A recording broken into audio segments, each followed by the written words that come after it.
ప్రభు నామానికి స్తోత్రములు. రక్షణ వార్త యూట్యూబ్ ఛానల్ ప్రేక్షకులందరికీ నా హృదయపూర్వకమైన వందనాలు తెలియజేస్తున్నాను. అందరూ బాగున్నారా? దేవుని కృపలో మరొకసారి ప్రభు వాక్యాన్ని మనము ధ్యానం చేయడానికి ప్రభు మనకిచ్చిన గొప్ప సమయాన్ని బట్టి దేవునికి వందనాలు.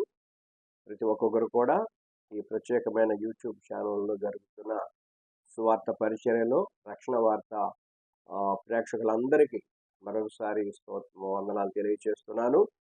మీతో పాటు మీ సహోదరులు కూడా పిలిచి ఈ వాక్యంలో ధ్యానంలో వారు కూడా నివసించలాగిన సిద్ధపరచబడాలని మరొకసారి తెలియజేస్తున్నాం. దేవుని బిడ్డలారా, దేవుని మహాకృపతో మరొకసారి పరిశుద్ధ గ్రంథంలో వాక్య భాగాన్ని జ్ఞాపకం చేసుకుందాం. యాకోబు పత్రిక 4వ అధ్యాయము 4వ వచనం చివరి భాగంలో ఈ మాట ప్రభు సెలవిస్తుంటున్నారు. ఈ లోక స్నేహము దేవునితో వైరమని మీరు ఎరుగరా? కాబట్టి ఎవడు ఈ లోకములో స్నేహము చేయగోరునో వాడు దేవునికి శత్రువగును. గమనించండి, దేవుని మాటలు. యేసుక్రీస్తు ప్రభువారు ఈ లోకంలో అందరినీ స్నేహితులుగానే భావించేవారు, అందరిని ప్రేమ కలిగి మాట్లాడేవారు, అందరికీ కావలసిన అవసరం తీర్చేవారు. కాబట్టి ఆయనలో లోక సంబంధమైన ఏ విధమైన ద్వేషం అనేది ఆయనలో కనబడదు. కాబట్టి లోకంలో జీవిస్తున్న క్రైస్తవులందరూ కూడా దేవుని బట్టి ఆయనతో సహవాసముతో ఆయనతో కలిసి జీవించినట్లయితే ఆయన మనకు స్నేహితుడిగా ఉంటారు. కాబట్టి ఈ లోకంలో భక్తుని యొక్క వాక్య భాగం మనం గమనించినట్లయితే, ఈ లోకంలో ఒకవేళ నీవు స్నేహం చేస్తున్నావంటే, అంటే లోకంలో ఉన్న మనుషులతో నువ్వు స్నేహం చేస్తే దేవునికి నీవు శత్రువుగా ఉంటావు అని యాకోబు భక్తుడు వివరిస్తుంటున్నాడు. ఈ లోక స్నేహం అంటే ఈ లోకంలో మనం ప్రతిదీ కూడా మరి దేవునికి వ్యతిరేకమైన కార్యాలు జరిగించే విషయాల్లో మనము తలదూర్చినట్లయితే, లేతే వాటితో సహవాసం కలిగినట్లయితే మనము దేవునికి శత్రువులము అని ప్రభు వాక్యం మనకు బోధిస్తుంది.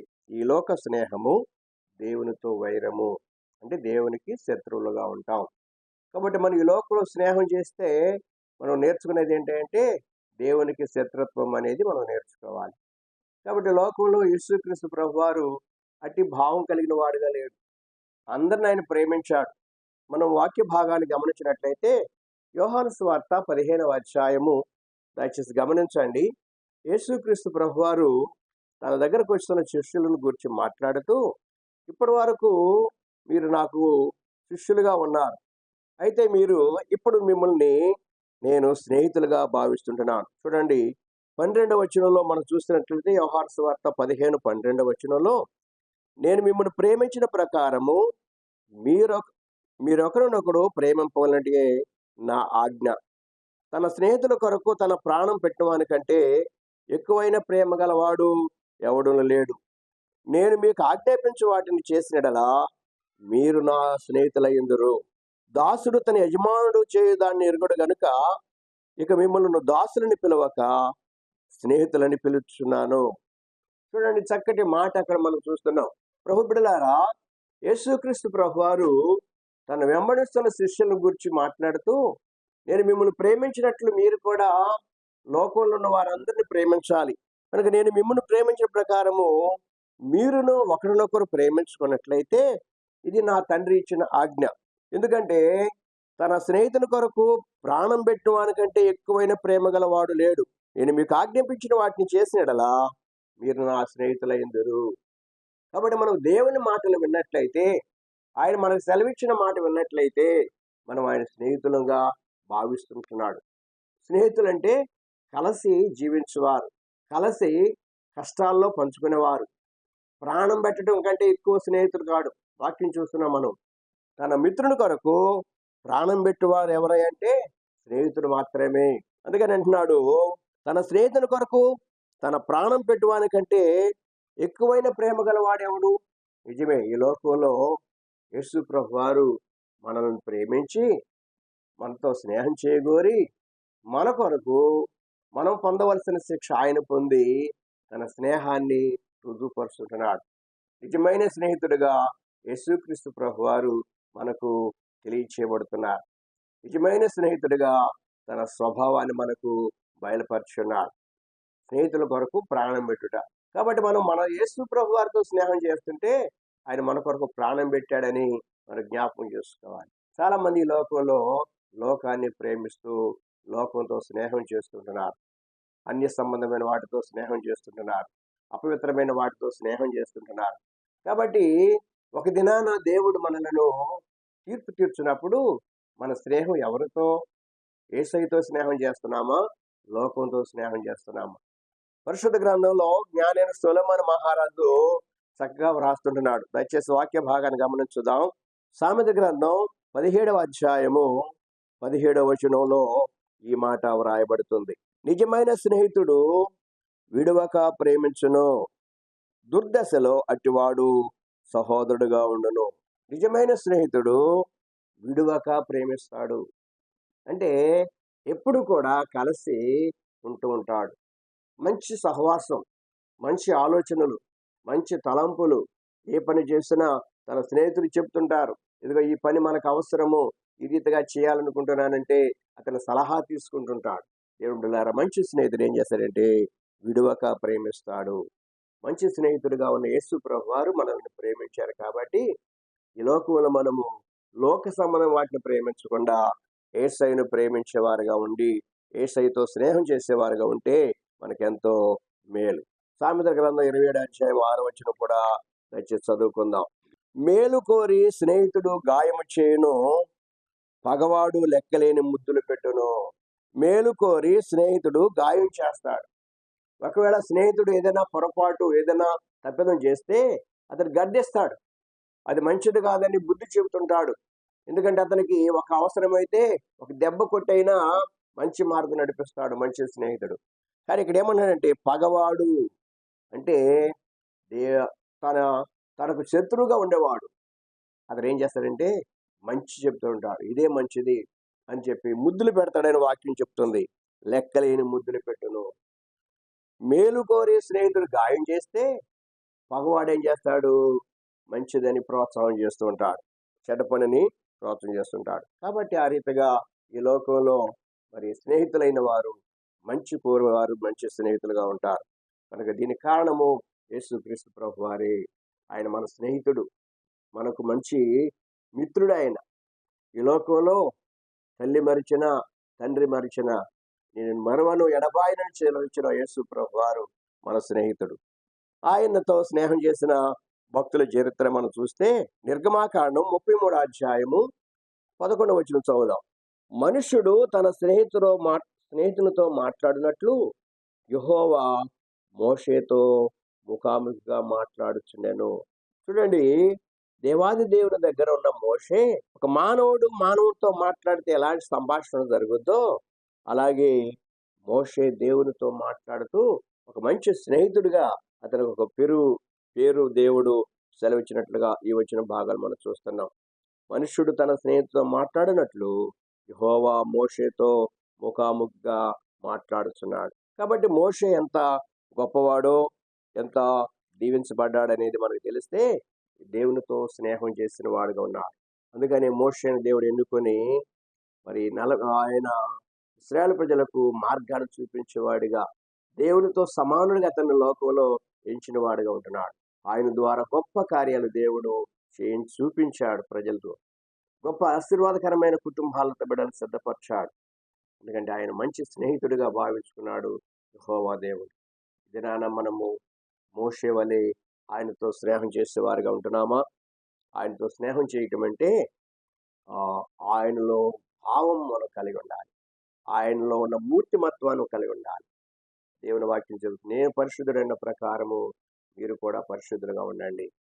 రెండవదిగా గమనించినట్లయితే అబ్రహాము కూడా నా స్నేహితుడని దేవుడు సెలవిస్తుంటున్నాడు. ఎందుకని? అబ్రహాము కూడా దేవునితో చక్కగా మాట్లాడి అన్ని విషయాలు కూడా దేవుని నుండి పొందిన వాడిగా ఉంటున్నాడు. నా స్నేహితుడైన అబ్రహాము అని అతని గురించి చక్కటి సాక్ష్యం మనము తెలుసుకోగలుగుతున్నాం. కాబట్టి అబ్రహాము ఎలా స్నేహితుడయ్యాడు? అబ్రహాము దేవుని మాటకు విధేయుడై ఉన్నాడు, దేవుని మాటకు లోబడ్డాడు. ఆయన ఏమైతే చెప్పాడో అది నెరవేర్చాడు. గమనించుదాం దేవుని బిడ్డలారా, యెహోవా దేవుడు అబ్రహాముతో మాట్లాడిన మాటలు, నీవు నీ స్వజనులను విడిచిపెట్టి నన్ను వెంబడించమన్నప్పుడు ఆయన వెంబడించడానికి సిద్ధపడ్డాడు. అందుకని అబ్రహాము ఆశీర్వాదకరంగా పెంచాడు దేవుడు. గొప్ప కార్యాలు అతని ద్వారా జరిగించాడు. ఆయనతో స్నేహితుడితో మాట్లాడినట్లుగా మాట్లాడేవాడు. మరి సొదొమ గొమొర్రా యొక్క ఆ ఘోరమైన శిక్షను గురించి ఆయన ఆలోచిస్తూ ఆ విషయాన్ని తన స్నేహితుడైన అబ్రహాముకి తెలియజేస్తాడు. ఇదిగో సొదొమ గొమొర్రా పట్టణము భయంకరమైన పరిస్థితుల్లో ఉంది కాబట్టి అక్కడ వారి విషయమై నేను ఆలోచించేసి నేను శిక్షించబోతున్నాను అన్నప్పుడు అబ్రహాము చక్కగా మాట్లాడుతున్నాడు. అయ్యా, అక్కడ నా సహోదరుని కుమారుడు ఉన్నాడు, లోతు ఉన్నాడు, కాబట్టి అతడు ఆ స్థలం నివసిస్తున్నాడు కనుక అక్కడ ఒకవేళ 50 మంది కనుక నీతిమంతులు ఉంటే వారిని రక్షించతావా, అనగా వారి మీద శిక్ష లేకుండా చేస్తావా అని చెప్పి ఆయనతో మాట్లాడటం మొదలుపెట్టాడు. దేవునితో మాట్లాడటం అంటే సామాన్యమైన పని కాదు. ఎందుకని దేవునితో సహవాసం కలిగిన వారు మాత్రమే మాట్లాడగలరు. చూడండి, వాక్యం చూస్తే ఆదికాండము 19వ అధ్యాయము 25వ వచనం నుంచి చూస్తే, ఆయన ఆ చొప్పున చేసి దుష్టులతో కూడా నీతిమంతుని చంపుటకు నీకు దూరమగునుగాక, నీతిమంతుని దుష్టులతో సమానముగా ఎంచుట నీకు దూరమగునుగాక, సర్వలోకమునకు తీర్పు తీర్చువాడు న్యాయము చేయడని చెప్పినప్పుడు యెహోవా సొదొమ పట్టణంలో 50 మంది నీతిమంతులు నాకు కనబడినలా వారిని బట్టి ఆ స్థలమంతటిని కాయదు నేను. 50 మంది నీతిమంతులుంటే చాలు, నేను ఆ పట్టణాన్ని లేదా ఆ ప్రాంతాన్ని కాపాడుతానని ప్రభు సెలవిచ్చాడు. అలా మాట్లాడుతూ చివరకు 10 మంది ఉన్న అనే భావాన్ని మనకి ఇక్కడ సెలవిస్తున్నాడు. 32వ వచనంలో, ప్రభు కోపపడని ఎడల నేను ఇంకొక మారే మాట్లాడదను, ఒకవేళ అక్కడ 10 మంది కనబడదరేమో అడినప్పుడు ఆయన 10 మందిని బట్టి నాశనం చేయక ఉందనెను. చూడండి, అబ్రహాము ఎంతవరకు ఎలాంటి మాటలు మాట్లాడుతున్నాడంటే స్నేహితులతో మాట్లాడినట్లుగా దేవునితో మాట్లాడి ఆ సొదొమ గొమొర్రా శిక్షను గురించి తప్పించడానికి తన సహోదరుని యొక్క కుమారునికి రక్షణ కల్పించడానికి దేవునితో మాట్లాడుతున్నాడు. చక్కటి మాటలు మనం చూస్తున్న వచ్చిన భాగాల్లో. దేవుని బిడ్డలారా, ఈ రోజున మనకు యేసు ప్రభు వారితో అంతటి సహవాసం ఉన్నదా? మీరు నా తండ్రి ఆజ్ఞగా అయిపోయినట్లయితే మీరు నా స్నేహితులు అని ప్రభు సెలవిస్తున్నాడు. ఈ లోక స్నేహము దేవునితో వైరం. ఈ లోకం స్నేహం చేసేవారు దేవునికి విరోధిగా ఉంటున్నాడు. కనుక లోక స్నేహం అంటే లోకంలో అపవిత్రమైన కార్యాలకును లోక సంబంధమైన స్థితిలో జీవించే వారికి ఈ వాక్య భాగము మరోసారి హెచ్చరించబడుతుంది. మనం లోకంతో స్నేహం చేసినంత కాలం లోక సంబంధమైన మనుషులుగానే జీవిస్తుంటాం. ఈ లోకంలో ఉన్నదంతా కూడా అపవిత్రమైన కార్యాలు. కాబట్టి దేవుని బిడ్డలారా, ఎల్లప్పుడూ మనము దేవునితో సహవాసం కలిగి ఉంటే మంచి స్నేహితుడు విడువక ప్రేమిస్తాడని చెప్పి, మన మేలు కోరి మంచి స్నేహితుడు గాయం చేస్తాడని చెప్పి, కాబట్టి మంచి స్నేహితుని యొక్క లక్షణాలు ప్రభువులో ఉన్నవి. కాబట్టి ఈ రోజున మనము ఆయనతో స్నేహం చేద్దాం. ఈ లోకంలో ఉన్నదంతయు శరీరాశ, నేత్రాశ, జీవ కుటుంబము ఇవి తండ్రి వల్ల కలిగినవి కాదు. కాబట్టి నిజమైన స్నేహితుడు యేసు ప్రభు వారితో మనం స్నేహం చేసి మంచి స్నేహితుడిగా పిలువబడుతూ ఈ లోకంలో ఆయన ఆశీర్వాదాలు పొందవలసిన వారిగా ఉన్నాం. అటు స్థితిని మనం కలిగి ఉండాలంటే ఎవరితో మనం స్నేహం చేస్తున్నాం? యేసయ్యతో స్నేహం చేసేవారిగా ఉన్నామా? లోకంలో స్నేహం చేసేవారిగా ఉంటున్నామా? లోకంలో స్నేహం చేస్తే దేవునికి మనం శత్రువులమే. మనం లోకం నుండి విడిచిపెట్టి దేవుని వైపు తిరిగితే మనల్ని ఆయన మిత్రుడిగా భావిస్తాడు. మన కొరకు ప్రాణం పెట్టిన దేవుడు, మన కొరకు రక్షణ కార్యం జరిగించిన దేవుడు మనల్ని ఎల్లప్పుడూ కూడా అబ్రహాంతో మాట్లాడినట్లుగా, మోషేతో మాట్లాడినట్లుగా మనతో మాట్లాడడానికి ఇష్టపడే దేవుడు కనుక ఆయన చెంత చేరి ఆయనతో స్నేహం చేద్దాం. ఈ లోక స్నేహాన్ని విడిచిపెడదాం. దేవుడి చిన్న మాటలు మన కొరకై దీవించునుగాక. ఆమేన్. ప్రార్థన చేద్దాం. కృపా సత్య సంపూర్ణమైన మా తండ్రి, మమ్మల్ని మిక్కిలిగా ప్రేమించిన మా యేసయ్య నీకు వందనాలు. భక్తుడైన యాకోబు ద్వారా మీరు రాసిన మాటలు ఈరోజు మేము ధ్యానం చేసి ఉన్నాం. కొద్ది సమయము నీ వాక్యాన్ని మా హృదయంలో భద్రపరచుకోవడానికి మీరు ఇచ్చిన అవకాశాన్ని బట్టి వందనాలు. అయా, ఈ లోకంలో ఎవరైతే స్నేహం చేస్తారో, లోకాన్ని ప్రేమిస్తారో, లోకంతో కలిసి జీవిస్తారో అటు వారు దేవునికి విరోధిగా భావిస్తున్నామని నీ వాక్యం బోధిస్తుంది. కాబట్టి ఈ లోకంలో జీవిస్తున్న మేము మరొకసారి మా స్నేహం ఎవరితో, అనేది ఆలోచన చేసుకుంటూ, అబ్రహాము వలె మీతో స్నేహం చేసేవారుగా, మోషే వలె మీతో స్నేహం చేసి ముఖాముఖిగా మాట్లాడేవారుగా ఈ లోకంలో జీవిస్తున్నామా? శిష్యులుగా మీ ఆజ్ఞ ప్రకారంగా జీవించి మీరు నా స్నేహితులని పిలువబడేవారుగా మేము ఉంటున్నామా? ఒకవేళ అట్టి స్థితిలో లేకపోతే ప్రభు, ఈ రోజైనా మేమందరం మీతో స్నేహం చేసి మీ నిత్యరాజ్యం వారసులము సిద్ధపరచు దేవా, నీకు వందనాలు. నిజమైన స్నేహితుడిగా ఈ లోకానికి వచ్చారు. నిజమైన స్నేహితుడు తన స్నేహితుని కొరకు ప్రాణం పెట్టువాడు కంటే నిజమైన స్నేహితుడు గలవాడు ఎవడని చెప్పి మీరు బోధిస్తుంటున్నారు. నిజమైన ప్రేమ ఏంటంటే స్నేహితుని కొరకు ప్రాణం పెట్టడమే. కాబట్టి ఈ లోకంలో పాపంలో కూరిపోయిన మమ్ములను, అపరాధముల చేత నశిస్తున్న మమ్ములను రక్షించడానికి ఈ లోకానికి వచ్చి ఆయా నిజమైన స్నేహితుడిగా మా కొరకు మీరు ప్రాణం పెట్టిన దేవుడు అయ్యా, నీకు వందనాలు. కాబట్టి ఆ వాక్యాన్ని మా హృదయం భద్రం చేసుకొని ఈ లోకంలో ఒకవేళ ఇప్పటి వరకు మేము లోక సంబంధంగా స్నేహం కలిగి ఉంటే అది విడిచిపెట్టి మీ వైపు తిరిగి మీతో సహవాసం కలిగి జీవించే హృదయం మీరు మాకు అనుగ్రహించమని, ఆయా రక్షణ వార్త యూట్యూబ్ ఛానల్ ద్వారా వాక్యం ఉంటున్న బిడ్డలందరి కుటుంబాలను మీరు దీవించి ఆశ్రయించి కాపాడమని మా ప్రభువును మా రక్షకుడైన యేసయ్య పరిశుద్ధ నామములో ప్రార్థించి వేడుకొనుచున్నాను పరమ తండ్రి. ఆమేన్. ఆమేన్. హల్లెలూయా.